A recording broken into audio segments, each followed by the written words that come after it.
लंगोट बनाने का तरीका ये है, फर्ज करें ये आपके पास कपड़ा नहीं, पर आपको मालूम है, आप उस कपड़े को ये तय लगाएं, इस कपड़े को आप बेशक 1.5 मीटर बार है ना, इसके 2 हिस्से कर सकते हैं, पौना मीटर बार हो जाए, दरमियान से इसको काट लें, बेशक पौना मीटर हो जाए, लेकिन पौने मीटर में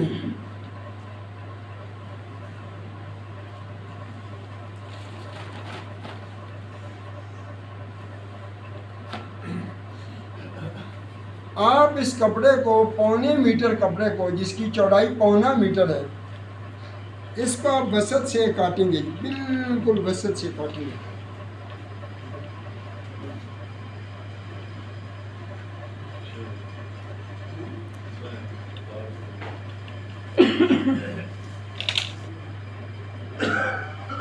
ये वसत से काट गया जी, इतना कर लो इसको, ठीक है जी। जी बिल्कुल। अब ये कपड़ा आपने रखना है नीचे डेड बॉडी के, ये ऊपर कफनी पड़ी थी ना, ऊपर कफनी के ऊपर वो क्या आ गया था, लौंग आ गई थी। लौंग के ऊपर इंसान का ये हिस्सा कमर तक हो, ये हिस्सा उसका कमर में, कमर के नीचे, ठीक है, या ये हिस्सा, ये दोनों साइड से इसको उसकी जो नाप है, नाप के ऊपर गिरा लगा दें, नाप के ऊपर घेरा लगा दें, गिरा लगा लगे, गिरा।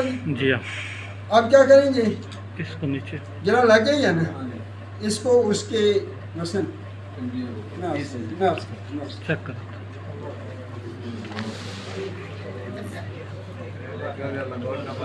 थोड़ा सा और इस तरह बचपन में माएँ लंगोट मारती है नहीं, ठीक है।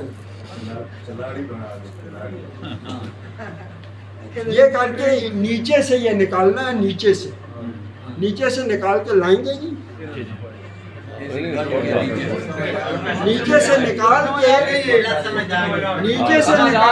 मिनट में अर्ज कर रहा हूं, नीचे से निकाल के इसके अंदर से निकाल के, ये गिरा तो लगी थी ना, गिरा के अंदर से निकाल के मुकम्मल कपड़ा निकालेंगे। ये है, इसकी लंबाई बहुत ज़्यादा है, इसकी लंबाई कम से कम 3 मीटर होनी चाहिए, यानी 1.5 मीटर बर था ना, तो आप 1.5 मीटर कपड़े को जब 2 हिस्सों में तकसीम करेंगे तो खुद बहुत 3 हिस्से में 3 मीटर हो जाएगा। इसको यहाँ से करके उसके बाद दोनों पाँव को इकट्ठा करके जी, ये दोनों पाँव इकट्ठा नहीं, यहाँ से दोनों पाँव को इकट्ठा हमने रान पेश के अंदर लपेट नहीं, एक टाइम पे नहीं लपेटना। ये 2 गलतियाँ मेरे गांव में, ये 2 गलतियाँ थी, एक गुस्सल में और एक कफन में, नहीं एक गुस्सल में और एक कफन में। कफन में ये गलती थी कि वो दोनों टांगों पर अलग-अलग कपड़ा लपेटती थी, ये गलत है, ये दोस्त नहीं है। बल्कि ये जो रान पेच है, ज़ाहिर है उसके अंगूठे बंधे होते हैं डेड बॉडी के, उसके दोनों गिट्टे मिले होते हैं। आपने यहाँ से कपड़ा उसके नीचे से, उसके क्या कहते हैं, चरणों से निकाल के, यहाँ से गिरा के नीचे से निकाल के, अब उसको आपने दोनों टांगों के गिर्द लपेटना शुरू किया। तो जहाँ तक पहुँचे, टखनों तक पहुँचना चाहिए उसको, टखनों पे जाके दूसरे कपड़े में उसको कर दें, फंसा दें, ठीक है ना, ठीक है। दोनों टांगों को इकट्ठा रखना है, एक टांग के गिर्द नहीं लपेटना, दोनों टांग के।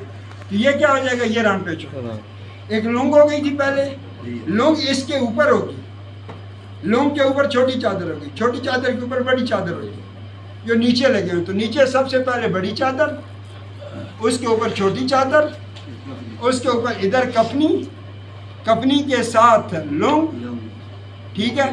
लौंग के ऊपर रान पेच, लौंग के ऊपर क्या है, रान पेच, सर की तरफ इमामा या रुसई।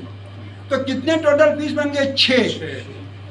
बड़ी चादर वाजिब, कफनी वाजिब, रान पेच वाजिब, लौंग वाजिब, चल उनमें एक वाजिब है, एक मुस्तहब। आप सब ठीक फरमा रहे हैं। कि लुंग वाजिब है और रान पेच मुस्ताहब। तो 3 हिस्से हमारे हो गए वाजिब, 3 पार्ट कफन के वाजिब हो गए। मैं चूँकि वाकई बिल्कुल किताब नहीं देख सका, मैं हमेशा आने से पहले कोशिश करता हूँ कि उसकी मुख्तलिफ किताबों से देखूँ। मैं आज बिल्कुल कोई किताब 2 हफ्ते से मैंने किताब को हाथ नहीं लगाया। खुद फरमाया नहीं मुबासा ठीक है बात। तो 3 वाजिब हिस्से, 3 वाजिब अज्जा हो गए या पार्ट्स हो गए, 3 मुस्ताहब। मुस्ताहब कौन कौन से हैं? छोटी चादर और पेच और इमामा या रूसरी।